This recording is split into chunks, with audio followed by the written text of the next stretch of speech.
Muy buenas noches con todos los participantes. Sean ustedes bienvenidos. Hemos abierto nuestra aula virtual. Antes de iniciar, recordarles, por favor, que la calidad de la transmisión está relacionada con el Internet que cada usuario disponga. Por favor, trate de conectarse a una red Wi-Fi estable, así su señal será aún de mejor calidad. Si pierde conexión, presione el botón rojo que está en la parte superior con la palabra reconectar. Y si se ha conectado desde una computadora, el chat del evento se encuentra hacia el lado derecho, y si está conectado desde un celular, este está ubicado en la parte baja. Allí puede mandar sus preguntas o consultas al speaker. El día de hoy estamos con el módulo número 5 del primer curso virtual multidisciplinario de cáncer de mama, con el tema cáncer de mama temprano, abordaje clínico. Yo les dejo con la moderadora de la noche, la doctora Leni Abad, quien va a presentar a los speakers. Doctora, por favor, bienvenida.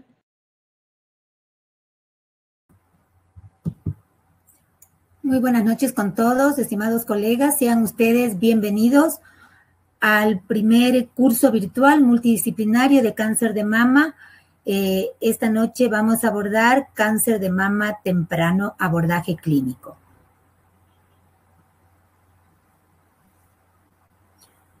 Tengo el honor de presentar a un directo amigo, nuestro primer conferencista, el doctor Wally Mustad. Él realizó su posgrado en el Instituto Superior de Ciencias Médicas de La Habana, posgrado en el Instituto Nacional de Oncología y Radiobiología, Habana, Cuba. Es miembro activo de la Sociedad de Oncología Ecuador, Americana y Europea, y es líder del servicio del Hospital Eugenio Espejo. El tema del doctor Wally es cáncer de mama temprano, abordaje clínico oncológico. Sea usted bienvenido, doctor Wally.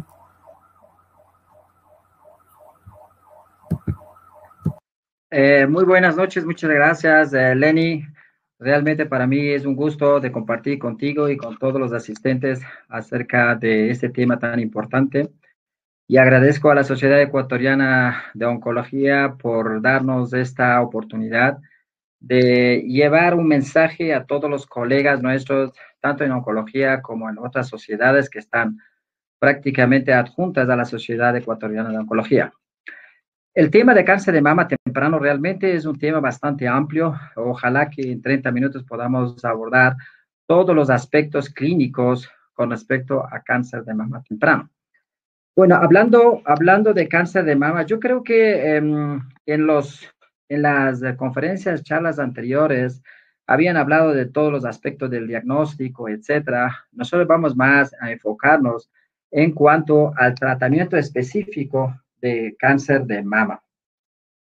Entonces, ante esa situación, nosotros lo que vamos a hacer, tratar de hacer lo más rápido posible nuestra charla y dar algunos aspectos importantes, algo en cuanto a la epidemiología, diagnóstico, tratamiento clínico, datos de metaanálisis que más importante de early breast cancer, fundamentalmente con diferentes esquemas de tratamiento, y muchas veces nosotros nos preguntamos realmente qué esquema de tratamiento es mejor que versus el otro.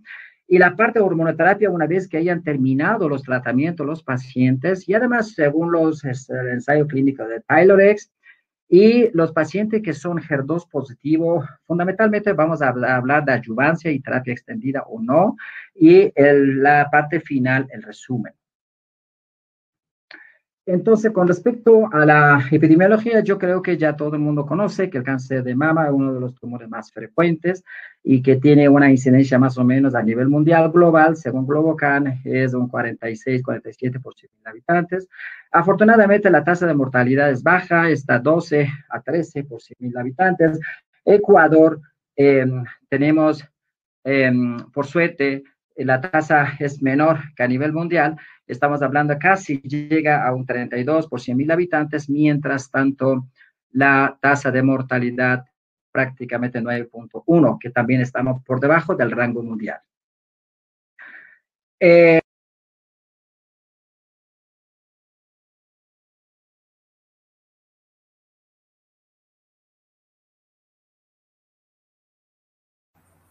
Doctor Wally, no se le está escuchando. ¿Ahora sí? ¿Ahora sí? Ahora sí, ahora sí. Oh, sorry. Uy, discúlpeme, por favor, realmente fue un lapsus, no sé qué pasó, pero bueno, yo estaba diciendo que muchas gracias primero a la Sociedad Ecuatoriana de Oncología y a usted como moderadora de esta mesa, usted, nuestra amiga de siempre, y muchas gracias a todas las partes de los participantes que están en esta charla, y gracias a la sociedad una vez más por darnos una oportunidad al Hospital Eugenio Espejo para impartir esta charla. Como hablamos al principio, ya con respecto a la agenda que hemos tenido, vamos a hablar de una agenda más robusta desde el punto de vista de los ensayos clínicos de hormonoterapia y la parte de tratamiento específico de la quimio y los anti-HER. Y aquí vimos realmente en el año 2018 se diagnosticaron más o menos de 2 millones de personas con cáncer de mama y más de 600,000 personas que fallecieron de esta enfermedad. Y con respecto al tema de diagnóstico, el diagnóstico más clínico, lógicamente después se hace la mamografía en dependencia de la edad del paciente, las condiciones del paciente, y el eco complementario según BRAF, biopsia core, biopsia extratáxica, punción de ganglios si tenga paciente, tomosíntesis de resonancia. Lógicamente estas cosas no podríamos hablar mucho porque se abordaron con respecto a las charlas anteriores. Y vamos directamente con respecto a la expresión de genes en cuanto a los diferentes tipos de cáncer de mama desde el punto de vista molecular, que es luminal A, luminal B, el HER2 enriquecido y basal-like. Aquí dentro del triple negativo basal-like tenemos 7 variedades que según hay ensayos clínicos, sobre todo los japoneses han hecho varios ensayos clínicos con respecto a un determinado grupo de pacientes que recibieron diferentes tipos de tratamiento, fundamentalmente, por ejemplo, basal-like 2, realmente no responde a casi prácticamente la respuesta objetiva era 0 versus el resto del grupo. Y además tenemos basal-like tipo 1, 2, la parte inmunomodulador, que es una variante que sí te podría beneficiarse en la parte de terapia, inmunoterapia, y la variante mesenchymal stem-like, y al mismo tiempo los receptores androgénicos, que en salutamida, que fue un ensayo clínico fase 2, que realmente hubo una buena respuesta con respecto a la tasa de respuesta. Esto es más o menos a grosso modo, desde el punto de vista la clasificación molecular de cáncer de mama, luminal A, que tiene una expresión, sobre todo de Ki67 es bajo, fundamentalmente los grados histológicos, grado 1, 2, con una prevalencia de 24, y el resultado, digamos, del pronóstico es muy bueno.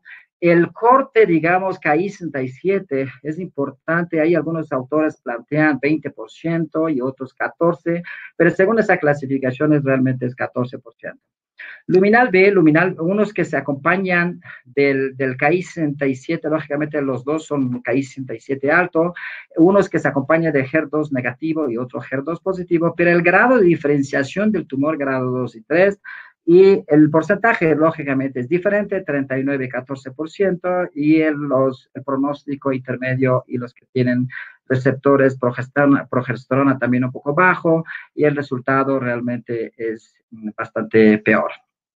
Y los HER enriquecidos, que son receptores estrógeno prostágeno negativo, y son 11%, los tumores son más agresivos y el resultado también es pronóstico es malo. Y el basal-like, que hablamos con sus variedades, el grado histológico 3, 12%, y el resultado es malo. Y hay otra clasificación normal-like, que son estrógeno prostágeno y el HER2 negativo, pero el KIC se parece al luminal A, pero que el grado de diferenciación 1, 2, 3 y 8%, que el pronóstico es intermedio. Entonces vamos directamente con respecto al tratamiento. Esto es metaanálisis del breast cancer, fundamentalmente el grupo que comparan realmente la poliquimioterapia en la enfermedad temprana de cáncer de mama. Es un metaanálisis, digamos, de 100,000 mujeres con 123 ensayos clínicos randomizados, publicado es en Lancet 2011. En este ensayo clínico, vemos que hay una comparación realmente entre taxanes y no taxanes. Si le damos taxane a estos pacientes o no le damos taxane, y además son diferentes antraciclinas más MF, realmente sí se mejoran algún aspecto de esos pacientes. Vimos que realmente los pacientes que reciben la asociación de taxanes más antraciclinas y la tasa de recurrencia es mucho mejor, es inferior a los pacientes que no utilizan realmente taxanes. Pero esto es un grupo, casi 11,000 pacientes con los ganglios, 100% de los ganglios son positivos. Mientras tanto, en otro grupo, 82% de ganglios son positivos con 33,000 casos y vemos que hay una mejoría en cuanto a la tasa de recurrencia, 2.9% en este grupo que tiene 82%, mientras a 100%, entonces tenemos una ganancia a 10 años, digamos a 8 años, 4.6 con una P muy significativa. Eso quiere decir que los taxanes en enfermedad temprana también sí hay una buena respuesta al tratamiento. Con respecto a la mortalidad por cáncer de mama, si analizamos entre ganancia a 8 años, 2.8 en el grupo de taxanes, mientras tanto en mujeres, digamos, de 33,000, el mismo grupo, prácticamente también hay una ganancia de 1.4 en cuanto a la mortalidad con una significancia estadística. Y así, Forest Plot, si analizamos los mismos, prácticamente todos los grupos que recibieron el tratamiento con taxanes y antraciclina versus no taxanes, hay una mejoría significativa. Y si hacemos un análisis de subgrupo de estos pacientes con respecto a la edad, estadio y el estatus receptores hormonales, vimos que pacientes menores a 55 años de edad, con un grupo de 25,000 pacientes, 87% con ganglios positivos. Es importante, y esto es 12,000 pacientes con 89% de ganglios son positivos. Si analizamos entre ambos brazos, el taxán, los taxanes más antraciclinas, hubo también mejoría en cuanto a la mortalidad. Hay una reducción de mortalidad 1.6 a 8 años, y asimismo con una P significancia estadística, en otro grupo también hubo mucho más que 3.3. Entonces, analizamos con respecto al número de los ganglios, si realmente los taxanes tienen una influencia positiva o no. Vemos que también a 8 años hay una mejoría en cuanto a la mortalidad, pero a pesar de que es 1.6, que se hace un análisis, digamos, estadísticos con una P significancia estadística. Y al mismo tiempo, en este grupo de 9,333 con más de 4 ganglios que son tumores más agresivos, no hubo realmente una significancia estadística con respecto a la mortalidad en este grupo. Si hacemos un forest plot también, vemos que los pacientes con ganglios negativos, prácticamente 9% de esos pacientes tuvieron beneficio clínico. Mientras tanto, y el 4 que tenía más de 4 ganglios, hay menos, que debería decir 8%. Entonces, de todas formas, en grupo en general, pacientes menores a 45, mayores a entre 55 o mayores a 70 años también se beneficiaron del uso de taxanes. Y aquí con respecto a el estado de receptores hormonales, vemos que los receptores hormonales también tienen una significancia estadística con respecto al uso de los taxanes como adyuvancia de la enfermedad. Entonces, vamos a comparar qué pasa con respecto a EC, que es pirolubicina, sobre todo los europeos, o AC, versus el famoso CMF que se utilizaban anteriormente. Vemos que realmente 4 ciclos de quimioterapia C es muy similar a CMF en cuanto a la tasa de recurrencia y asimismo la mortalidad, que no existe ninguna significancia estadística entre los dos grupos. Y aquí comparamos a pacientes, son diferentes tipos de esquema de tratamiento CMF y las antraciclinas, si realmente mejoran tanto la mortalidad como recurrencia versus aquellos pacientes que no recibieron ningún tipo de quimioterapia.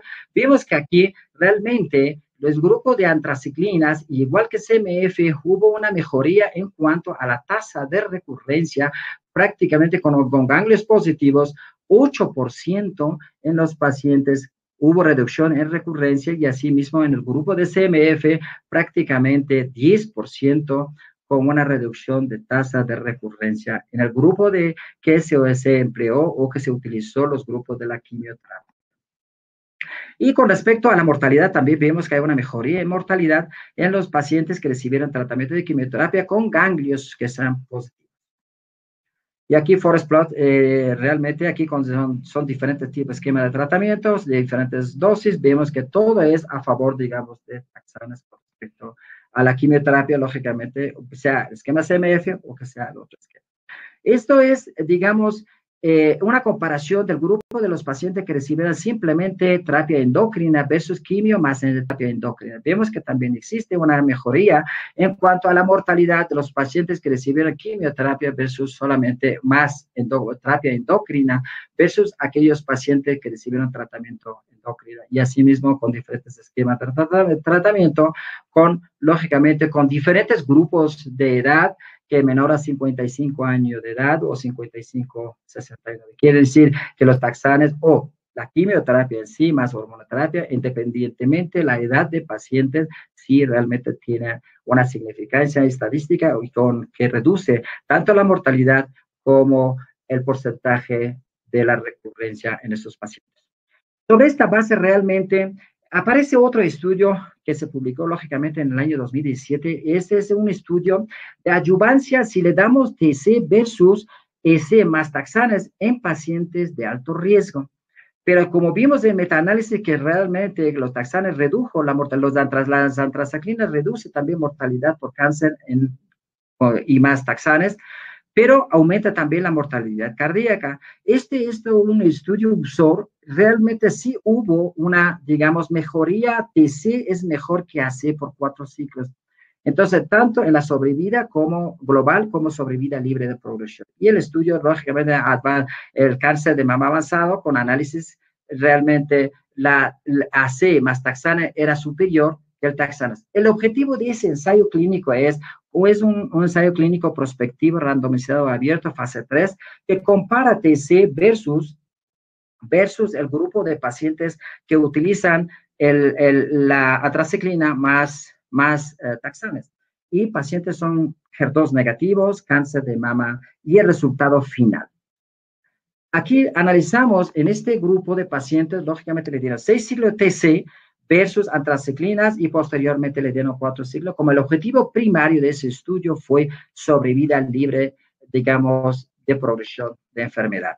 Vemos que aquí la sobrevida libre de progresión prácticamente no hubo una inferioridad del grupo TC versus EC más taxanes. Prácticamente lo mismo superpone en todos los aspectos de los grupos con respecto a ambos tratamientos. Los pacientes que tenían score de recurrencia menos de 25 o más de 25, con hormona receptor positivo, prácticamente muy similar, y así en cuanto a la sobrevida global, casi prácticamente más allá de 5 años. Entonces quiere decir que como conclusión de ese estudio, realmente que sí es efectivo, con respecto al otro grupo, y no hubo una diferencia estadística en cuanto a la sobrevida libre de progresión y sobrevida global. El otro grupo importante, otro metaanálisis que también se publicó en Lancet, es metaanálisis de hormonoterapia. A ver si le damos para los pacientes tamoxifen versus los inhibidores de aromatasa. Eso publicado en 2015. Vemos que las pacientes que reciban los inhibidores de aromatasa, hay una mejoría en cuanto a la recurrencia de pacientes 19 versus 22, con una ganancia a 10 años 3.6 en cuanto a la recurrencia en el grupo de los inhibidores de aromatasa versus el otro grupo que, digamos, la mortalidad de los pacientes, que también hubo una reducción de 12.1 por 14.2, prácticamente con una significancia estadística, con hazard ratio, digamos, 0.85, 15% de reducción de muerte en estas mujeres que utilizan, que toman los inhibidores de aromatasa. Aquí el Forest Plot, vemos que en los primeros años realmente hay una mejoría en cuanto al uso de los inhibidores de aromatasa versus tamoxifen. Entonces, en global, realmente sí es a favor de eso, de los inhibidores de aromatasa. Es el estudio de TEAM, un estudio randomizado fase 3 en mujeres postmenopáusicas con hormono, que tengan lógicamente hormonosensibilidad de breast cancer, y aquí en estos hacen un switch realmente. Si le damos unos 2-3 años el tamoxifen y después le damos exemestane y el versus exemestane de inicio en las mujeres postmenopáusicas, como el objetivo primario de este estudio fue sobrevida libre de progresión. En esto vemos que realmente prácticamente la intención a tratarse a todo el grupo de pacientes es prácticamente igual. Y si analizamos con respecto, por eso que como conclusión de este estudio prácticamente es que todos los pacientes que reciban previamente tamoxifen 2 a 3 años después del tratamiento individual aromatasa es prácticamente igual en cuanto a la sobrevida libre de producción sobrevida global. Es el otro estudio con respecto a la hormonoterapia entre el grupo de Exemestane Study, es el estudio de Exemestane que compara, le dan tamoxifen y le dan, continúa con tamoxifen versus el Exemestane. Aquí sí hay una diferencia estadística en cuanto a la diferencia absoluta a 5 años y a 8 años está prácticamente entre 3 a 4.4% a favor de los, digamos, del Exemestane en el grupo que se utiliza Exemestane. Entonces, ahora vamos a hablar del estudio de TYLER-X. El estudio de TYLER-X realmente es un estudio innovador que se utiliza fundamentalmente el Oncotype, y esto es el grupo, lógicamente, excluyeron a las pacientes que tuvieran el HER2 positivo y para ver realmente qué grupo de estos pacientes se benefician más a hormonoterapia o versus quimioterapia más hormonoterapia. Entonces, se dividen en 3 grupos, el low risk, riesgo bajo de 0 a 10, y el otro riesgo intermedio 11-25 y high risk de entre 26 a 100. En los grupos de bajo riesgo todos son hormonoterapia, en los grupos de alto riesgo quimio y terapia endocrina. Mientras tanto, en el grupo intermedio entonces dividieron, si le damos un grupo el tratamiento endocrino versus el otro grupo que es endocrino más quimioterapia. Vemos como el objetivo primario de ese estudio fue la sobrevida libre de producción invasiva, prácticamente muy similar en los dos grupos, en el brazo B y el brazo C. Mientras tanto, igual el intervalo libre de recaída y la sobrevida global de estos pacientes. Quiere decir que los pacientes con bajo riesgo tienen una recaída a distancia 3%, los grupos intermedios 5% y los grupos, digamos, de alto riesgo 13% tiene una recurrencia a distancia.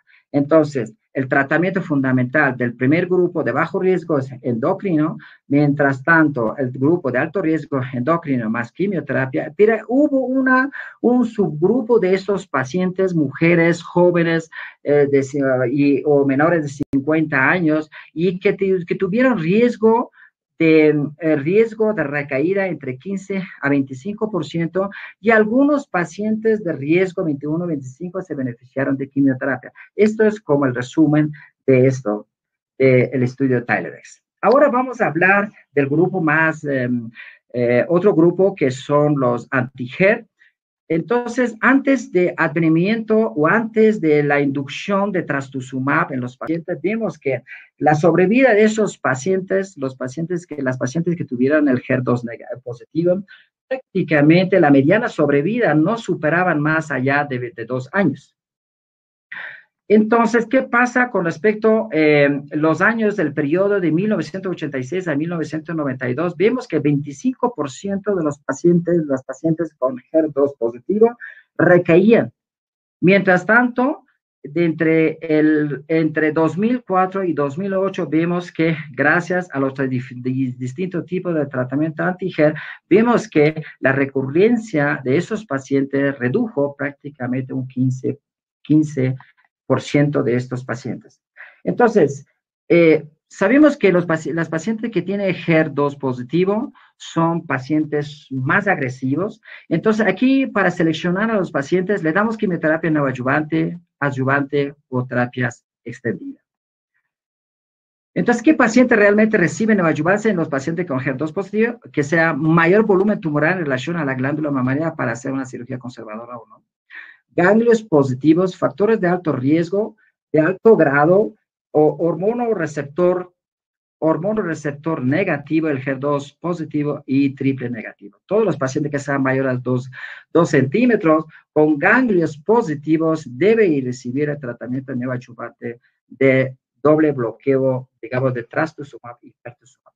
¿Qué pacientes se benefician de adyuvancia? Todos los pacientes con HER2. Excepto un estadio clínico T1A, que son tumores realmente menores de 5 milímetros, y estos pacientes sí Algunos consideran que sí, otros no, pero tiene una indicación de categoría 2A. Todos los pacientes con receptores hormonales positivos y HER2 positivos deben recibir terapia adyuvante.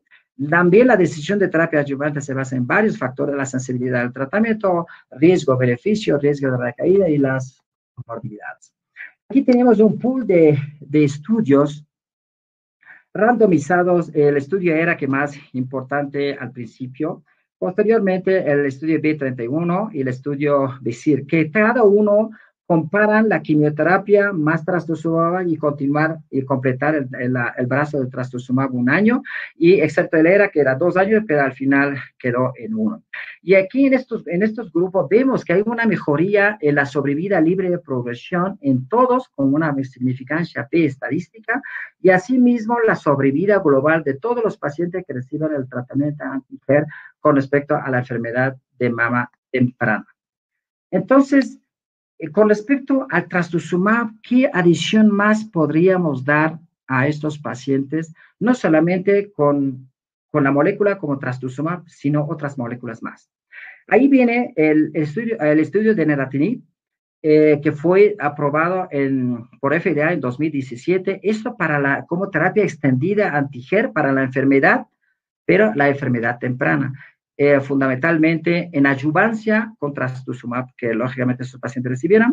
El trastuzumab, el doble bloqueo, el trastuzumab pertuzumab en 2017, tanto para neoadyuvancia y posteriormente para adyuvancia con factores de mal pronóstico. Y el TDM1 fue en 2019, fundamentalmente post-neoadyuvancia en tumores residuales por HER2 positivo. Y aquí tenemos neratinib, es un mecanismo de acción, fundamentalmente es un pan anti-HER, que bloquea un HER1, HER2, HER4, que es diferente del resto. Y el estudio compara todos los pacientes que previamente recibieron el tratamiento de adyuvancia durante un año y posteriormente se randomizaron con neratinib como terapia extendida anti-HER versus placebo. Como objetivo de ese estudio fue la sobrevida libre de progresión de enfermedad invasiva. Vimos que hay una significancia estadística en el grupo de pacientes que recibieron el neratinib, hazard ratio 0.73 con una significancia estadística. Y asimismo, el grupo de hormona receptor positivo fue mejor versus hormona receptor negativo, que nosotros a veces pensamos que a lo mejor por el hormona receptor negativo sea mejor, pero en este ensayo clínico prácticamente en el update que realizaron después de 5 años del seguimiento de estos casos, hay una mejoría en los pacientes con hormona receptor positivo. Y asimismo, en la enfermedad, los pacientes que reciben enfermedad, digamos, residual, con una neoadyuvancia, con una enfermedad residual, vemos que hay una mejoría más todavía, significancia estadística 7.4% a 5 años. Y aquí prácticamente en los pacientes que recibieron trastuzumab a menos de 1 año y posteriormente que se randomizaron con este estudio, con los 2 brazos prácticamente con una significancia estadística importante. El otro estudio con respecto a la adyuvancia en pacientes que podríamos dar el tratamiento con pertuzumab y trastuzumab, el doble, el estudio Affinity. Todos los pacientes fueron naive. Posterior al tratamiento cirugía, se randomizaron trastuzumab, pertuzumab más quimioterapia versus trastuzumab el resto. Y la quimioterapia, como el objetivo primario de estudio fundamental fue sobrevida libre de progresión de enfermedad invasiva. Y es un update que presentó Martín Picard en el ASCO del 2019. Vemos que hay una mejoría en intención de tratamiento a todos los pacientes prácticamente 2.8, mientras tanto los grupos con nódulos positivos, una mejoría más todavía 4.6 versus los nódulos negativos. Y aquí si hablamos de la sobrevida libre de progresión de la enfermedad invasiva con respecto al estatus receptores hormonales negativos versus positivos, los negativos lógicamente lleva con una significancia estadística con una diferencia de 2.5% a 5 años. El otro estudio más importante con respecto a la enfermedad residual es TDM1, que ustedes ya saben muy bien con respecto a eso. El estudio Catherine es el estudio que compara posteriormente al tratamiento neoadyuvante los pacientes que reciben el TDM1 versus trastuzumab, a ver cómo van con respecto a la sobrevida libre de progresión de la enfermedad invasiva. Vemos que hay una mejoría en el grupo de pacientes que reciben el TDM1 en la enfermedad residual post-neoadyuvancia, con una significancia de estadística, y al mismo tiempo todos los subgrupos de los pacientes hubo un beneficio clínico con respecto al uso de trastuzumab emtansine. Con respecto a la recurrencia de la enfermedad a distancia, también hubo mejoría en el grupo de TDM1. Lamentablemente, la sobrevida global no cambió con una significancia estadística. ¿Cuál es la propuesta actual con respecto a la enfermedad temprana? Todos los pacientes que tengan un estadio CT1A, quiere decir que tumores hasta 1 centímetro con ganglios negativos, el tratamiento fundamental es el tratamiento quirúrgico, y en dependencia de los riesgos que tengan estos pacientes, lógicamente trastuzumab, más taxanes, paclitaxel, nada más. Con respecto a pacientes con CT1C, quiere decir un tumor hasta 2 centímetros con ganglios negativos, en dependencia del riesgo, entonces pasaría de un brazo o versus otro brazo. Los pacientes que tienen CT2 en adelante, con ganglios positivos, deben recibir terapia neoadyuvante con doble bloqueo. Con doble bloqueo desde el inicio podría ser el esquema Affinity o AC más taxanes más trastuzumab más pertuzumab. Entonces, si queda la enfermedad invasiva residual, le damos como el estudio de Catherine, TDM1 por 14, y en algunos casos sí se podría pensar en la posibilidad de neratinib con hormona receptor positivo. Mientras tanto, en el brazo con remisión patológica completa, con ganglios, con hormono receptor positivo, 1 año completamos el doble bloqueo y posteriormente tratamiento neratinib. Mientras en el grupo con hormono receptor negativos, solamente completamos 1 año de tratamiento de doble bloqueo y con eso termina el tratamiento y pasará a seguimiento. Como el resumen de la enfermedad precoz de cáncer de mama, ustedes saben que la incidencia más o menos en 2018, 2 millones, y prácticamente con una mortalidad de 12 por 100.000 habitantes. El perfil molecular es la base de tratamiento de todos pacientes con cáncer de mama. El uso de taxane es primordial y tiene una significancia estadística tanto en la sobrevida libre de progresión como en la sobrevida global en todos los subgrupos de pacientes que hemos visto. La adyuvancia con quimioterapia, según los criterios de TAILORx, fundamental mejoró en pacientes de alto riesgo, entre 25 y 100. El uso de hormonoterapia en pacientes con factores de bajo riesgo es muy importante. La terapia anti-HER ha mejorado significativamente la sobrevida libre de progresión y sobrevida global, según el pool de todos los estudios que hemos hablado. En pacientes con neoadyuvancia con anti-HER2, con tumores residuales sería mejor que se aplique el TDM como el estudio de Catherine. El bloqueo dual con pertuzumab y trastuzumab con ganglios positivos con receptores hormonales negativos mejoró significativamente la sobrevida libre de progresión de enfermedad invasiva, como el estudio Affinity. El uso neratinib en cáncer de mama con factores de riesgo de recaída mejoró sobrevida en pacientes con hormona receptor positivo y tumor residual post-neoadyuvancia. Esa es mi charla. Muchas gracias a todos. Ojalá que esté a su nivel y su agrado. Y cualquier pregunta que tengan, estamos a disposición de ustedes. Gracias. Muchísimas gracias, mi querido doctor Wally, por su excelente presentación para hacer un tema tan amplio. En realidad, muy buena capacidad de resumen y realmente bastante claro. 30 minutos. Sí, tenemos sí, puntualito. Tengo algunas preguntas que las vamos a leer. Bueno, primero saludan y felicitan al expositor. Y la pregunta es, ¿qué esquema de quimioterapia sugiere para las pacientes con riesgo intermedio clínico o por firma genómica? ¿TC por 4, TC por 6 o antraciclinas? A ver, hasta el momento realmente todos los estudios que se han dicho, que hemos hablado con respecto a los estudios, con respecto a TC es mucho mejor, según algunos estudios, versus AC. Entonces, yo le aconsejaría realmente el grupo TC 4x4 ciclo, en dependencia, digamos, del resto, la marca genómica, etcétera, se acompañaría de otras drogas anti-HER o no, y posteriormente, en dependencia de la etapa clínica de sus pacientes, recibirían radioterapia o no, y más hormonoterapia si tengan la expresión. Sí, perfecto, totalmente de acuerdo. Tenemos otra pregunta, mi querido Wally. Dice, doctor, mis saludos y felicitaciones. En el escenario adyuvante, a su criterio, ¿es indiferente utilizar paclitaxel que docetaxel? Bueno, lo mismo, tanto paclitaxel, en dependencia de cada paciente, las condiciones del paciente, las toxicidades, por eso mismo que hablé anteriormente con todos esos factores y las comorbilidades que tengan los pacientes que reciben una dosis muy densa de una sola, realmente la toxicidad es bastante mayor, y los pacientes que reciben paclitaxel semanales toleran mucho mejor. Entonces también hay que ver la distancia desde el punto de vista de si existe alguna significancia estadística en cuanto a la respuesta, no existe prácticamente. Entonces los dos esquemas son idóneos, pero hay que seleccionar a cada paciente, entonces dar una terapia específica.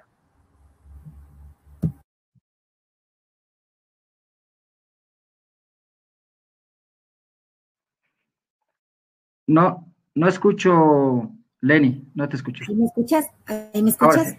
Ya. Así. Digo que esta más que una pregunta es un comentario y nos dicen, realmente en la enfermedad ER2 positiva la estrategia de elección debería ser la neoadyuvancia para poder escalar y desescalar el tratamiento según la respuesta patológica completa, excepto el grupo T1AB que pueden ir a la cirugía de entrada para dar en adyuvancia solo taxano más trastuzumab. Estoy de acuerdo, completamente, porque allí mismo yo puse todos los tumores mayores a 2 centímetros, quiere decir que T1C más o menos en borderline y que tenga HER2 positivo, hay que entrar como neoadyuvancia doble y después desescalar en dependencia, digamos, de los factores y la respuesta patológica que tenga. Y al final que se hace un resumen también en dependencia, pero a pesar de que desescalar es un poco difícil para una neoadyuvancia, en todos los ensayos clínicos que se han realizado, prácticamente desescalar el bloqueo dual para una enfermedad de esa índole no le aconsejaría. Entonces debería continuar el año completo del el doble bloqueo y posteriormente, en dependencia del estatus receptores que tenga, decidir su tratamiento. ¿Estamos de acuerdo? Perfecto. Otra pregunta, ¿qué hay del efecto secundario del neratinib? ¿Tiene usted experiencia usándolo? No, yo no tengo. ¿No es mejor usar TDM1? Mira, si tenemos, por ejemplo, TDM1 le damos para pacientes con tumor residual nada más, en estos pacientes. Pero para ahora, estamos hablando como una adyuvancia, pero no estamos, neratinib también una adyuvancia extendida. La diarrea que da casi prácticamente el 93% en los pacientes con esa dosis que decían, pero puede haber reducción de dosis, puede, digamos, mejorar las diarreas fundamentalmente con respecto al uso de la loperamida, etcétera, que podría mejorar. Pero yo no tengo experiencia con neratinib, según los estudios, realmente sí hubo, digamos, con respecto a la reducción de dosis, etcétera, la toxicidad gastrointestinal fundamentalmente. Pero darle terapia extendida con TDM1 realmente no. Perfecto. No hay datos realmente. Y la última pregunta, mi querido Wally, dice, ¿qué tan fácil es obtener pertuzumab y trastuzumab en Ecuador? ¿Ustedes disponen de las drogas tanto en neoadyuvancia y adyuvancia? Bueno, el pertuzumab está, según el estudio Cleopatra, está aprobado a nivel nacional, el pertu. El trastuzumab ya tenemos todo el mundo, ya sabemos que el trastuzumab es una droga desde hace rato que se aprobó en el cuadro nacional de medicamentos básicos. Nosotros damos según los criterios de inclusión del estudio Cleopatra. Entonces, para enfermedad metastásica sí estamos utilizando de entrada el doble bloqueo más docetaxel. Mientras tanto, para la enfermedad como neoadyuvante todavía no está establecido, entonces lamentablemente no podemos dar a los pacientes el doble bloqueo. Pero sí, para la enfermedad metastásica ya tenemos en el Hospital Eugenio Espejo unos 5 pacientes con doble bloqueo con magníficas respuestas clínicas. Perfecto, no tenemos ninguna otra pregunta. Yo creo que ha sido una exposición bastante clara. Nosotros en oncología que ya manejamos esto, realmente te felicito, mi querido Wally, una excelente presentación. Muchas gracias. Te agradecemos muchísimo, ¿sí? Gracias, un abrazo. Un abrazo. Ahora damos paso a nuestro segundo conferencista, el doctor Raúl Puente, también gran amigo. Él es médico especialista en radioterapia, es médico tratante en el Hospital Solón Espinosa Ayala, Solcaquito, es profesor de anatomía radiológica en la Escuela de Medicina de la Universidad Internacional del Ecuador. Es investigador del Grupo Neural University College London, Universidad Internacional del Ecuador, miembro activo de la Sociedad Ecuatoriana de Oncología, miembro activo de la Asociación Latino-Iberoamericana de Terapia Oncológica Radiante, editor principal y coautor del libro Anatomía Radiológica, una visión para el estudiante, y múltiples publicaciones en revistas nacionales e internacionales. El tema del doctor Raúl Puente es cáncer de mama temprano, tratamiento radiante. Bienvenido, Raúl.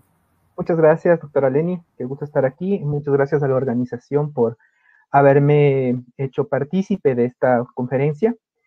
Y bueno, esta es una conferencia que la he pensado para el radiooncólogo, pero también una conferencia dirigida al oncólogo y al cirujano oncólogo, dado la necesidad y la importancia del manejo multidisciplinario, sobre todo en esta fase del cáncer temprano de mama. Y ya vamos a ver por qué, cómo es la evolución y qué es lo que lleva a esta importancia de comprender algunos conceptos que desde radioterapia han ido evolucionando, pero que todavía nos cuesta hacerlos muy generales en el manejo oncológico de las mamas en nuestro medio.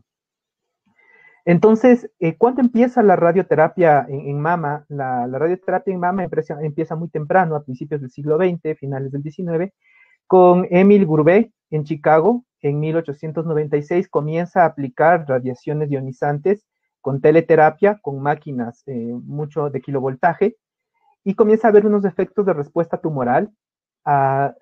Después, en la década de 1920, Geoffrey Keynes en Londres aplica los primeros implantes del elemento radio, del isótopo radio, y determina que tiene unas respuestas similares a lo que conseguía Halsted con la mastectomía que proponía.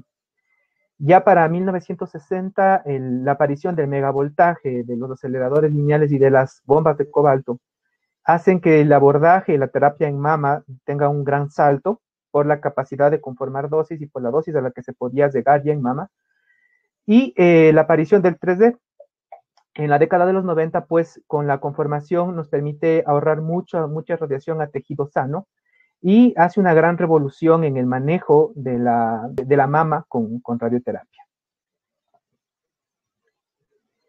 ¿Qué entendemos desde el punto de vista de la radioterapia como cáncer temprano? Es ese cáncer de mama que se clasifica como estadio 1 y 2. Es un cáncer de mama sujeto a manejo quirúrgico conservador también. Es un cáncer de mama con compromiso hasta 3 ganglios. Y por definición es una entidad potencialmente curable con un buen manejo oncológico. Cuando empezó la formación como radiooncólogo, se le ponía muy poca importancia realmente a la clasificación molecular del cáncer de mama, a la clasificación en los subtipos de luminal, en el triple negativo, en el HER2, porque en ese momento para nosotros no influenciaba mucho la decisión del tratamiento. De hecho, era muy conocido que nos lleguen pacientes referidos con un esquema ya muy conocido por oncólogos y por cirujanos oncólogos que decían, bueno, si igual va a ciclo mamario, ¿para qué tanto drama de parte de la radio? Pero eso ha ido evolucionando. Y en los últimos años, la importancia que ha tomado para nosotros también el determinar el grado molecular por el pronóstico al que lleva esto y por la posibilidad de hacer un esquema de tratamiento diferente, más conservador desde el punto de vista de la radioterapia, también hace que para nosotros sea muy importante esta clasificación. Y es una de las cosas que hoy en día ya tomamos en cuenta para el manejo del cáncer de mama temprano. De hecho, pesa bastante la clasificación molecular que tiene el tumor.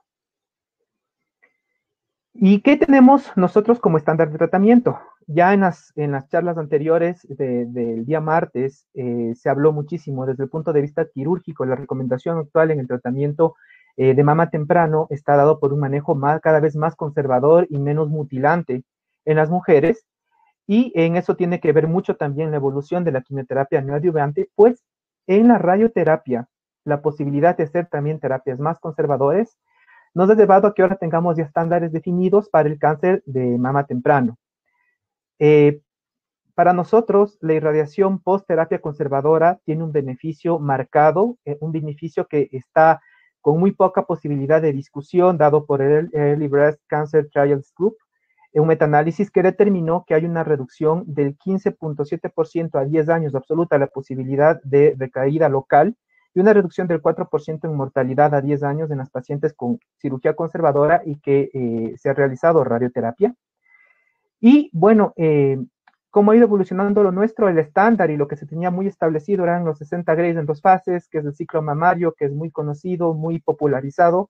Inclusive hemos recibido de muchos profesionales de la oncología ajenos de la radioterapia ya el estándar de decir campos tangenciales porque ya saben que así se administraba.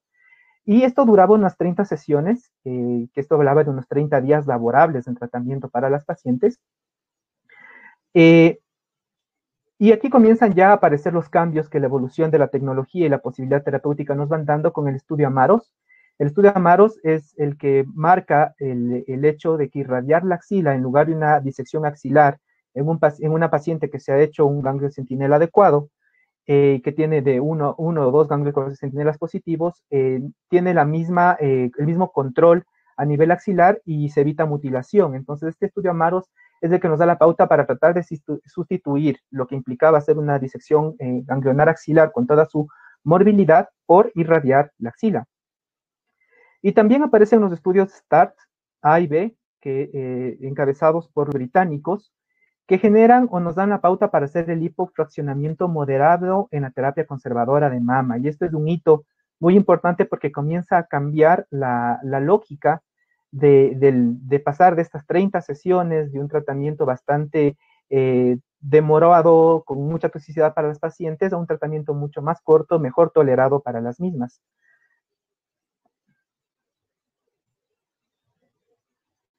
Sin embargo, a pesar de que ya tenemos estos estándares conocidos, todavía tenemos algunos retos importantes en el manejo radiante del cáncer de mama temprano.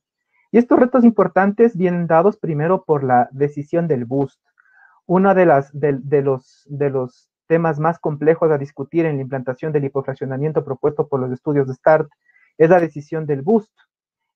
Hay un estudio canadiense que replica mucho la dosis que se da en el START, pero no incluyó BOOST, y esto hizo que los resultados variaran en obtención de control local en estas pacientes, y es una de las cosas que marca que quizás en Estados Unidos esta aplicación del lipofraccionamiento moderado no sea un estándar de recomendación en las NCCN, por ejemplo, como sí lo es en el mundo británico.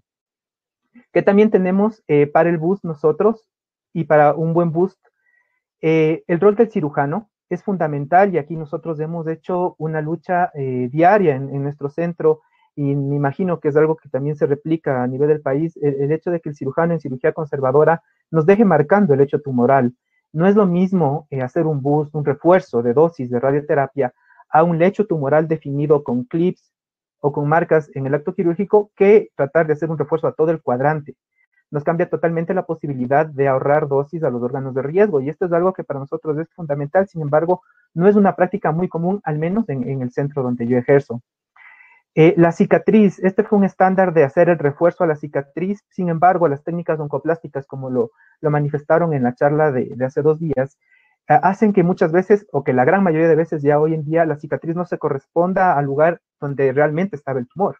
Las técnicas oncoplásticas hacen que la cicatriz más bien tenga muy poca relación al lugar inicial del tumor, y esto hace que ya no se deba considerar desde el punto de vista de la radioterapia la cicatriz como un área de crítica del refuerzo, no así el lecho tumoral, que como digo, pues depende mucho del cirujano en este sentido. El margen de 2 milímetros o menos, esto fue un hito también, porque desde el punto de vista del margen negativo, en cáncer de mama se decía, bueno, que tenga la tinta china, no presencia de marca de la tinta china. Sin embargo, para decidir el refuerzo, un buen criterio es en los pacientes que tienen 2 milímetros o menos de margen. Si es que es un tumor que ha sido resecado en cirugía conservadora y no se ha podido dejar más de 2 milímetros de margen, es un buen criterio para decidir el refuerzo de radiación en esa paciente. En edades menores de 50 años, también la edad marca una pauta para decidir ese refuerzo. Los tumores grado 3, un componente intraductal extenso también en la presencia de la muestra, y receptores de estrógenos, sobre todo negativos. Estos criterios son los que nosotros nos van a poder decidir, nos van a poder permitir decidir un boost o un refuerzo de radiación en las pacientes que han sido sometidas a hipofraccionamiento moderado. Luego tenemos otra cápita de controversia desde el punto de vista de la radiación, y es la radioterapia luego de la neoadyuvancia. ¿Y por qué digo una cápita de controversia? Porque acá viene el rol importante del oncólogo clínico, y es el rol de hacer una estratificación conversada y consensuada adecuadamente con el radiooncólogo antes de hacer la neoadyuvancia. A nosotros también nos pasa muy comúnmente que nos llega el paciente post-neoadyuvancia con la pieza quirúrgica post-neoadyuvancia, pero con muy pobre o muy poca información pre-neoadyuvancia. Y para nosotros conocer la información de inicio, de diagnóstico inicial detallada, los ganglios que se asumían sospechosos o positivos por la imagen en la axila, las características iniciales del tumor van a ser fundamentales para nosotros poder tomar decisiones conservadoras en el manejo de radioterapia o para pasarle a un esquema mucho más agresivo de irradiación, y agresivo me refiero a irradiar la axila, la cadena, lo que se conoce como el ciclo mamario. Entonces, el estudio del NSAP B18, B27 nos demostró qué podíamos hacer con los ganglios negativos luego de la neoadyuvancia. Y aquí hay algo fundamental. Hasta hace algunos años el parámetro uno decía, desde la radioterapia yo decido con el TNM o con el triaje clínico inicial, antes de la neoadyuvancia, y no le hacía mucho caso a lo que me pasaba después. Sin embargo, el estudio NSAP nos permitió determinar que cuando yo tengo ganglios negativos después de una neoadyuvancia y se ha hecho una buena disección, más de 10 ganglios, de los cuales me han reportado que todos tienen una respuesta patológica completa, no tengo actividad en los ganglios, puedo omitir irradiar la axila. Y eso es algo que para nosotros tiene mucha importancia, pero como digo, acá tenemos un juego muy importante en la colaboración con el oncólogo clínico. El cáncer lobulizar es un cáncer en el cual los estudios que se han hecho y las revisiones por la poca incidencia que tiene este cáncer no nos permite tener seguridad para limitarnos en la irradiación de la axila, si es que hemos tenido en un estadio inicial pues, compromiso axilar, por más de la respuesta completa, entonces algo también a considerar. Y lo que les decía, que por favor, desde el punto de vista del manejo multidisciplinario, el cirujano, el oncólogo clínico, considerar con el radiooncólogo antes de la neoadyuvancia el estadiaje con el que se le va a catalogar inicialmente las zonas de riesgo, lo que deja la duda, porque será lo que nosotros también nos lleve a tomar la decisión si irradio o no irradio esa zona. ¿Qué también nos genera controversia? Es el ABI o la radioterapia parcial acelerada de la mama. ¿Y qué significa la radioterapia parcial acelerada de la mama? Significa irradiar el segmento, el lecho, las áreas proximales de donde estuvo el tumor de una manera hipofraccionada, mucho más hipofraccionada que con el hipofraccionamiento convencional de los estudios de START. Entonces, tenemos varias formas de administrar la radioterapia parcial acelerada. Se puede administrar con braquiterapia, se puede administrar con el balón de Mammocyte, se puede administrar con radioterapia intraoperatoria, con IORT, en eso tienen experiencia los colegas de Cuenca que lo hacen. Se puede administrar con radioterapia externa, con teleterapia en acelerador lineal, y cada forma de administración tendrá su propio esquema de administración. ¿Cuál es el problema con el AbbVie? Que tenemos una falta de recomendación estandarizada. No hay grandes estudios como son los de START, en el caso de los 42.5 grays en 16 fracciones. No hay estudios grandes como el caso de los FAST, que vamos a ver más adelante, del hipofraccionamiento de 5 fracciones, pero sí hay estudios y hay una evidencia, hay un cuerpo de evidencia interesante alrededor de la irradiación parcial de mama que nos permite a nosotros determinar su utilidad.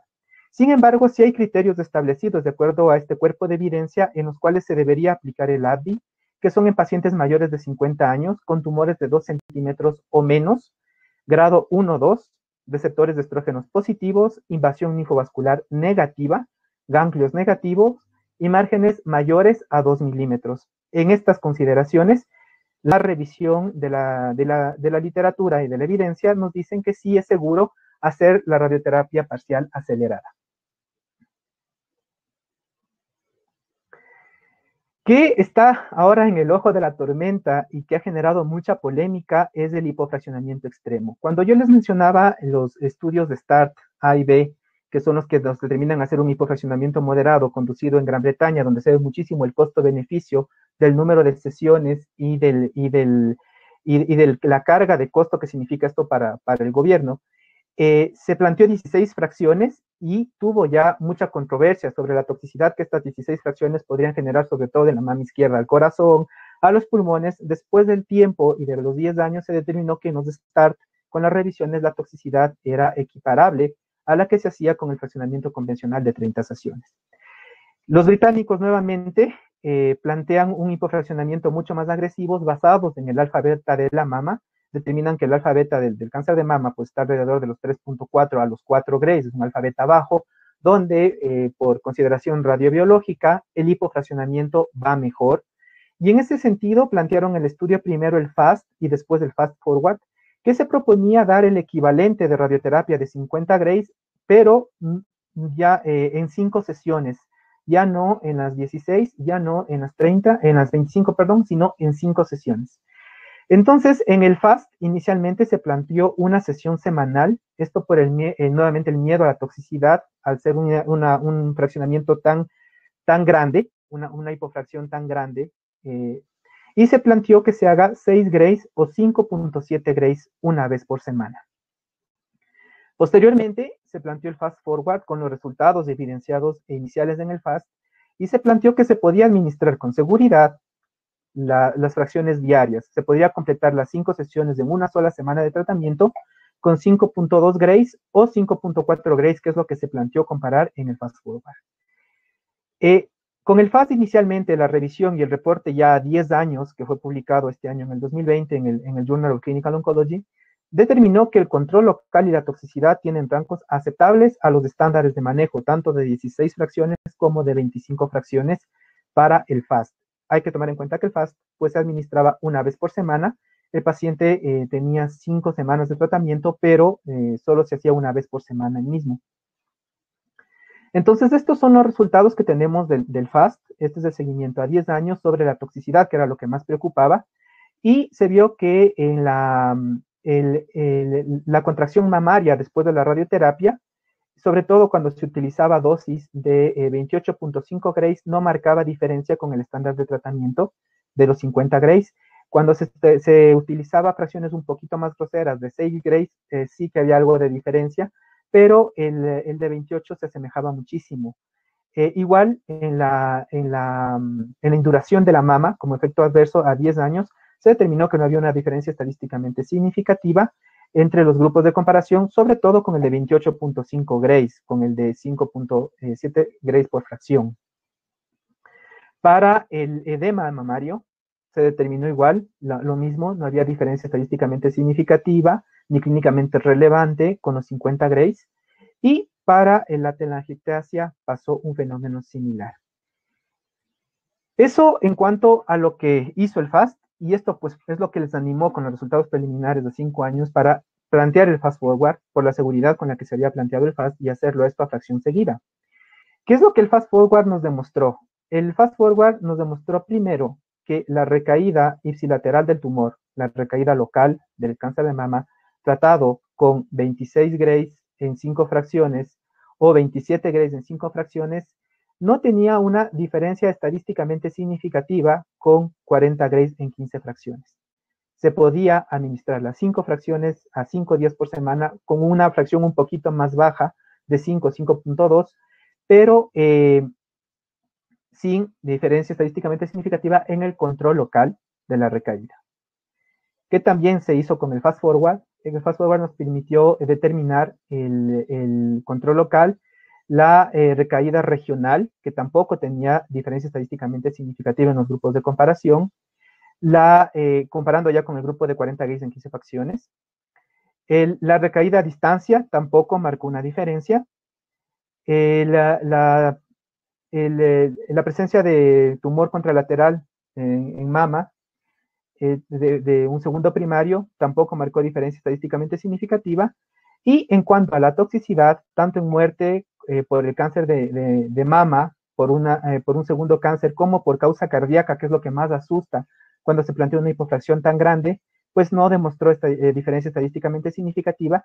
Y en estos grupos se determinó que a 5 años se podría inferir que el Fast Forward es seguro para administrar. Sin embargo, la falta de seguimiento, la falta de tener un seguimiento más prolongado a 10 años, hace que todavía hoy en día sea el estándar de tratamiento el manejo con las 16 o 15 fracciones, según las recomendaciones británicas. Cuando se planteó el estudio del FAST, se fue muy estricto en el contorneo, en la definición del volumen mamario. De hecho, se recortaron volúmenes. La recomendación en el protocolo del FAST reducía el tamaño de contorneo de lo que uno consideraría como mama, a diferencia de lo que se planteaba en las recomendaciones del RTOG para contorneo o para definición del volumen mamario. Y se fue muy estricto también en el protocolo del FAST sobre la técnica a utilizarse. De hecho, se aceptaba como mínimo una muy buena técnica 3D optimizada con field and field, y se recomendaba como lo deseable que se haga al menos IMRT. Sin embargo, en el Fast Forward, a ver la resistencia, pues se planteó inclusive tratar con 3D conformal, sin mayor ajuste, y también se plantearon esquemas de contorneo muy abiertos a cubrir el volumen mamario en sí. No se planteó mayor diferencia. Entonces, a día de hoy, si nosotros tenemos la posibilidad en todos los centros del Ecuador de radioterapia, Cuenca, en Guayaquil, en Quito, de hacer al menos muy buena IMRT, y digo al menos muy buena IMRT porque sabemos de la tecnología que han ido adquiriendo los centros, es deseable que se pueda hacer un hipofraccionamiento, que el hipofraccionamiento se convierta en el estándar de manejo en nuestras pacientes con cáncer temprano de mama, y que se pueda plantear hipofraccionamientos extremos. De hecho, a hoy en día, el hipofraccionamiento extremo es parte de las recomendaciones del manejo británico del cáncer de mama, el hipofraccionamiento en 5 sesiones por el COVID. Es una de las recomendaciones que se ha hecho, sustituir estas 15 a 16 fracciones iniciales a un manejo por 5 fracciones debido a la pandemia. Entonces es lo que la pandemia también ha obligado a adoptar un esquema que estaba como emergente ya y a probarlo a gran escala. Esta es una de las planificaciones que nosotros tenemos, está hecho en el Tomotherapy RADISACT, y les he traído porque sí, a nosotros nos preocupaba muchísimo la toxicidad, y cuando uno veía unos campos tangenciales tradicionales, pues veía que cuando se trataba con el tangencial entraba por lo menos casi la porción anterior del pulmón completamente en el campo, y era uno de los limitantes, sobre todo en mama izquierda, cuando teníamos un corazón como este corazón en botita, que no nos permitía entrar muy bien con los tangenciales. Y vemos cómo la tecnología y esta conformación, o muy cercana a esta conformación, la puede hacer cualquier buena máquina que haga una buena IMRT o una buena terapia en arco, nos permite identificar cómo podemos conformar muy adecuadamente a la pared costal, ¿sí? Tratando de evitar el pulmón en el 95% de la dosis, con unas curvas de tratamiento que caen muy bien y unos órganos de riesgo muy alejados. Adicionalmente, en la valoración del 50% de la dosis, esto es lo que cubre el 50% de la dosis, podemos ver que también se protege muy adecuadamente, que muy poca región del pulmón recibe el 50% de la dosis, que es una dosis bastante baja, y en el caso del corazón, con una adecuada definición de las coronarias, del contenido pericárdico y de las cámaras cardíacas, pues se puede optimizar adecuadamente y se puede proteger las estructuras cardíacas de buena manera. El corazón, que es la principal preocupación, quizás hay 2 estudios que reportan que el daño cardíaco, más que depender del tamaño de la fracción, depende de la dosis total a la que se debe. Entonces, con una adecuada equivalencia, pues es de manera segura, se puede administrar la hipofracción y más que todo protegiendo adecuadamente el volumen cardíaco. Eso es lo que les he podido traer, las controversias que tenemos todavía a día de hoy en cáncer de mama. Les agradezco muchísimo por su atención. Espero que esto haya despejado algo de dudas, que haya dado una información nueva desde el punto de vista de lo que se hace hoy en día en radioterapia, y que cualquier pregunta estoy a las órdenes. Muchísimas gracias, mi querido Raúl. Una excelente presentación. En realidad, sí, a mí personalmente me encanta esta idea del hipofraccionamiento extremo. En realidad, en pacientes de provincia que se les dificulta venir acá, estar acá todo el tiempo para hacer la radiación, que sabemos que es durante todo el mes, y ahora en tiempos de pandemia, la estamos utilizando ya en el hospital de Solca. ¿Cómo se está manejando esto? Gracias por la pregunta. El hipofraccionamiento extremo en Solca todavía no. hemos tratado de manejar en el servicio un tema de protocolización. Está en análisis, de hecho estamos construyendo el protocolo para hipofraccionar moderado paredes, que tampoco hacíamos, solo hipofraccionábamos de manera moderada mamas, pero ya vamos a hipofraccionar de forma moderada las paredes torácicas después de una mastectomía radical, y vamos a aplicar el protocolo también ya para hipofraccionamiento extremo. Como les he mostrado, lo que se va a hacer es considerar a estas pacientes como pacientes de características de SBRT, o de lo que se conoce como radiocirugía fraccionada, por el tamaño de la fracción, para que puedan ser pacientes que entren obligatoriamente al TrueBeam o al Radixact, a la tomoterapia Radixact, y podamos proteger adecuadamente el pulmón, que era lo que más miedo nos daba. Pero tenemos ya el marco de evidencia y está en construcción, y yo aspiro que en un fraccionamiento extremo lo comencemos a implementar en unas 2 semanas, exagerado ya en nuestro servicio. Qué bien, qué interesante. Tenemos algunas preguntas. La primera nos dicen, ¿las ventajas del uso de hipofraccionamiento actualmente se puede aplicar a qué etapas clínicas y biología tumoral? Ya, el hipofraccionamiento actualmente tiene recomendaciones en los tumores de buen pronóstico, ¿sí? Entonces, una de las cosas, porque el hipofraccionamiento nos deja mucho en el limbo esta posibilidad de hacer el refuerzo. Entonces, si ustedes vieron yo cuando expuse el grupo de pacientes que debería recibir el refuerzo, eran esos pacientes que eran receptores de estrógenos negativos, que tenían márgenes no adecuados, que tenían grado 3. Entonces, en esos pacientes, no está recomendado hacer hipofraccionamiento extremo, porque nos dejaría el boost como que un poquito en el aire. Igual, si son pacientes menores de 50 años y tienen sumados otros factores de riesgo, también lo pensaríamos 2 veces. Entonces, sí marca mucho la biología molecular del tumor, el luminal, que sea en este caso el grado del tumor y los márgenes que se pudieron haber sacado, son factores que influyen muchísimo en decidir un hipofraccionamiento extremo también.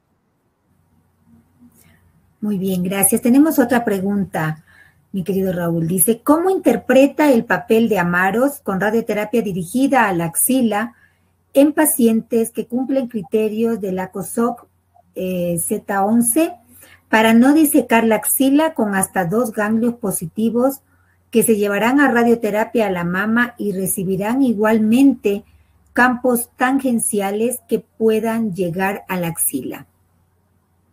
Totalmente de acuerdo. Esto es un mensaje que hemos tratado de llegar bastante y nos cuesta porque desde el punto de vista quirúrgico, lo habló el propio doctor cirujano, perdón, no me acuerdo el nombre en este momento, del día martes, y decía que todavía nos cuesta mucho en nuestro medio no ser tan radicales con la mama y sobre todo con la axila. Entonces, el rol está claro. Nosotros tenemos el Amaros, que nos dice es el control que se consigue a las pacientes, la supervivencia de las pacientes es igual si uno hace una disección axilar versus si hace radioterapia y no diseca. ¿Cuál es la diferencia? La morbilidad de estas pacientes. Son pacientes que después de una disección, que por las características terminan recibiendo radioterapia, además de la disección, tienen mayores problemas de disestesias, de drenaje linfático, de edema en el brazo. Entonces, estoy totalmente de acuerdo, y esto es algo que sí debemos tratar de manejar, sobre todo en el concepto de no ser tan agresivos en los cánceres tempranos de mama, y darle su rol a la radio. O sea, si tienen hasta 2 ganglios positivos centinela, como lo mencioné, tenemos la posibilidad de irradiar y no tener que disecar esa axila. Bien. Otra pregunta. Primero felicitan al expositor y nos dice, ¿qué opina del timing de radioterapia de los pacientes que llegan a los servicios de radioterapia en Ecuador? ¿Cumplen o no? ¿Y en qué influye esto? Y más aún en este tiempo de pandemia. Ya. Esta es una pregunta muy buena y es lamentablemente una pregunta que sí nos obliga a plantearnos nuestros sistemas de salud. Lamentablemente la traba burocrática hace que los pacientes lleguen con tiempos extremadamente tardes, 2, 3, 4 meses en trámites, en legalizar la referencia, que faltó un papel, que faltó el otro, y que llegan a nuestros centros.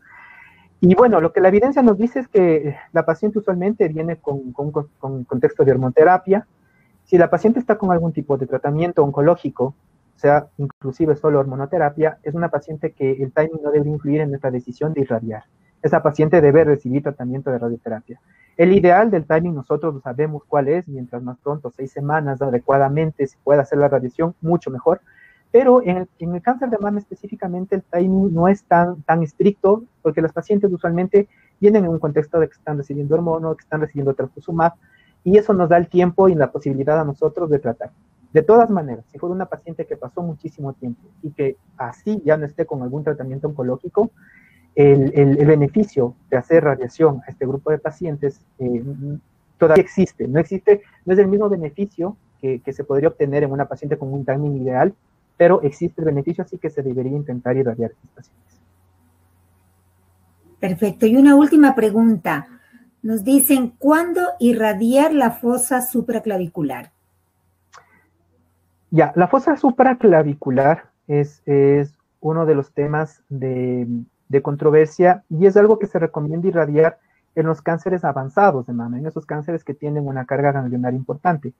Si estaba hablando yo y decía, pues bueno, son pacientes que y que no van a ser sometidos a disección ganglionar también. O sea, es un paciente que no va a ser sometido a disección ganglionar axilar, pues yo voy a irradiar todas las cadenas axilares que comprometen, y dentro de eso está la fosa supraclavicular. Otra de las consideraciones para irradiar solo fosa supraclavicular son esos pacientes en los que se hace tangenciales amplios, se aborda con los tangenciales de niveles 1, 2, y ha tenido una disección no tan adecuada de la mama, pero que por ahí son 5, 6, 7 ganglios, se podría irradiar la fosa supraclavicular también. Y en los pacientes que tienen una carga importante de ganglios en la axila, pues está recomendable irradiar la fosa supraclavicular. Perfecto. Creo que no tenemos ninguna... ¿Puedo hacer alguna pregunta? Sí, por supuesto. Bienvenido.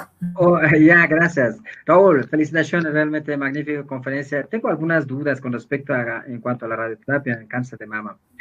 Primero, bueno, no estamos hablando de una enfermedad. Lo que pasa es que muchas veces los cirujanos operan a veces pensando que clínicamente el ganglio es negativo, pero sacan 6, 7, 8 ganglios. O a veces sacan 3. Ante esa situación que no es ganglio centinela, sino es vaciamiento supuestamente, ¿cómo ustedes harían el tratamiento, digamos, de radioterapia sobre las cadenas ganglionares? Primera pregunta. Segunda pregunta con respecto a las cadenas ganglionares mamaria interna, fundamentalmente. Antes realmente había estudios que no aumentaban la sobrevida de los pacientes, mientras tanto actualmente hay otros estudios que sí dicen que irradiar la cadena mamaria interna aumenta la sobrevida. Entonces, aquí está la disyuntiva de que sí daríamos a todos los pacientes, independientemente de la localización del tumor, la cadena mamaria interna o no. Segunda pregunta. Tercera pregunta con respecto a trastuzumab y radioterapia. ¿Harían terapia combinada o no con respecto a radiaciones con pacientes fundamentalmente que tengan mama izquierda? Y post-neoadyuvancia. En los pacientes, como vos dijiste anteriormente, que ganglio es negativo, si tenemos 2 ganglios post-neoadyuvancia sin invasión capsular, etcétera, ¿daría radiación en la axila o no? Esas son las preguntas. Nada más. Listo, muchas gracias por las preguntas. Fueron algunas, y es que se me pasa una, me la recuerdas, doctor Wally. A ver, la primera pregunta, sí, ese es un gran problema también. Cuando el cirujano decide disecar la axila, por favor, diseque bien la axila. ¿Por qué? El momento en que nosotros, un cirujano, nos manda una axila disecada incompletamente, con 3 ganglios nada más, con 5 ganglios nada más, nos obliga a considerar esa axila como una axila no adecuada, con una disección no adecuada, y nos toca irradiar la axila, independientemente, porque no es un ganglio centinela, o sea, no es un estudio centinela que nos pueda dar la seguridad de que se ha hecho el protocolo para determinar infiltración ganglionar. Entonces, ante ese contexto, se le añade a la toxicidad, a la morbilidad de la resección quirúrgica, la toxicidad de la radioterapia. Entonces, ya, si un cirujano decidió disecar la axila, trate de hacer una disección completa que al menos garantice unos 10 ganglios resecados, que es lo que nosotros nos tendríamos como un estándar para decir, tengo 10 ganglios negativos, es una cícula resecada, le dejo quieta o tranquila. Entonces, la primera pregunta, la primera respuesta. La segunda respuesta respecto a la cadena mamaria interna. Sí, un tiempo se hacía como protocolo la cadena mamaria interna dentro del ciclo mamario, después se dejó de hacer y hoy en día tenemos indicaciones muy específicas para la cadena mamaria interna, que van sobre todo cuando hay ganglio positivo en la cadena mamaria interna, es una indicación sine qua non de hacer cadena mamaria interna. Cuando tenemos tumores de muy mal pronóstico que comprometen cuadrantes internos de la mama, también es una indicación. Mal pronóstico, grado 3, receptores negativos, muchos focos de necrosis, sí, es una indicación para hacer cadena mamaria interna. Y la indicación que es la que más se está considerando desde el punto de vista al día de hoy es cuando tenemos una gran carga axilar. Si nosotros tenemos esas mamas que vienen con 12, 14 ganglios positivos, con disecciones que son de 20 ganglios, pero tienen 12, 14 ganglios positivos, con una ganglia axilar con un N3, nosotros tenemos la obligación de tratar cadena mamaria interna de forma profiláctica, porque se ha demostrado que en ese grupo de pacientes de N3 sí aumenta la sobrevida libre de progresión, de recaída, la irradiación de la cadena mamaria interna. Respecto al trastuzumab, el trastuzumab es completamente seguro administrarlo con radioterapia. Todos los estudios que se han hecho dicen que no aumenta la toxicidad cardíaca, y esto también es algo que bueno que se preguntó, porque todavía nos llegan pacientes referidos de algunos colegas en los que, porque están con trasto, han dilatado la radio. No, lo que sí está demostrado que aumenta la toxicidad cardíaca es la antraciclina con radio, eso no se debe hacer, no se debe juntar, pero el trastuzumab con radio es completamente seguro darlo. No hay nada que nos diga a nosotros que va a aumentar de forma significativa la toxicidad cardíaca. Y la cuarta pregunta, doctor Wally, si me la recuerda.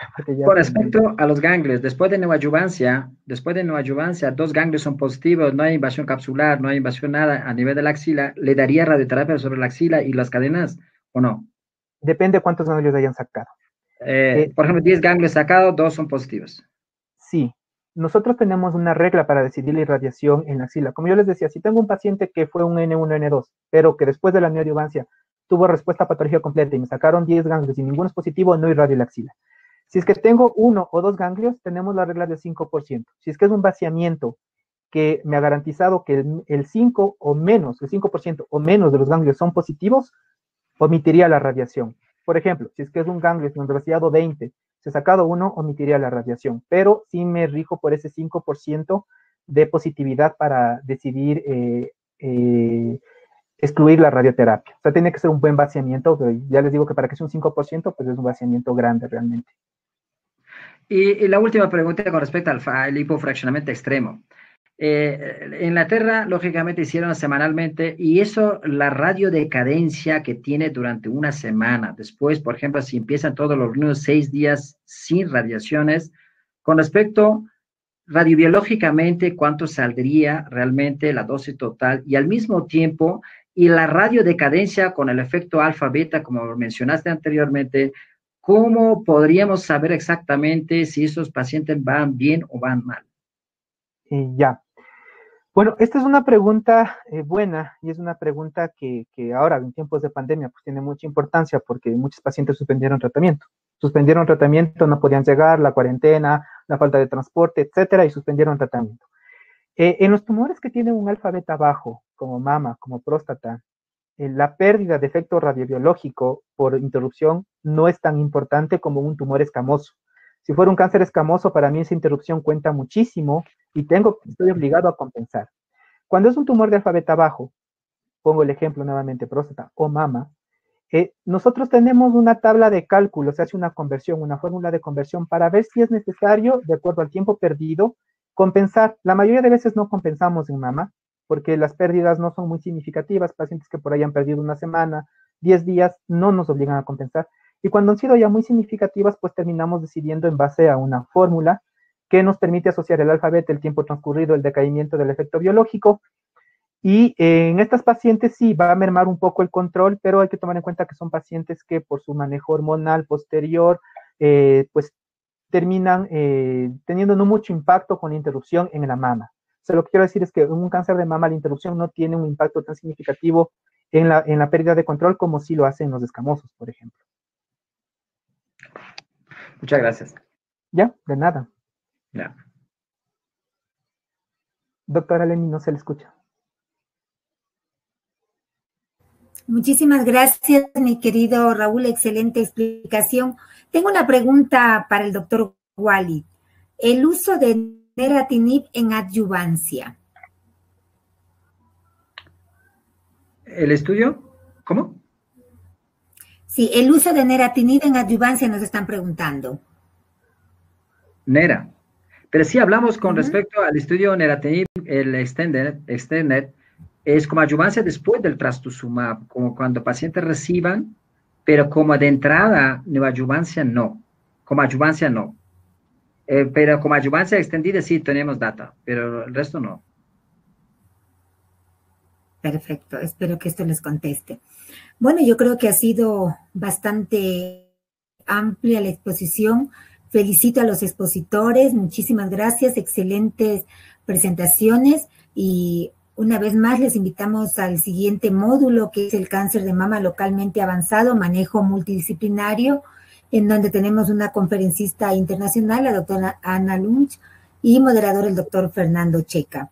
Aprovecho la oportunidad también para felicitar a la Sociedad Ecuatoriana de Oncología, la excelente organización, a la doctora Soria, especialmente a Andreita, que fue la coordinadora de esto. Felicitaciones. Muchísimas gracias a todos ustedes por ser parte de este curso. Muchas gracias, encantado. Un abrazo. Hasta luego, muchas gracias. Un abrazo. Chao, hasta luego. Buenas noches con todos. Muchísimas gracias por su atención.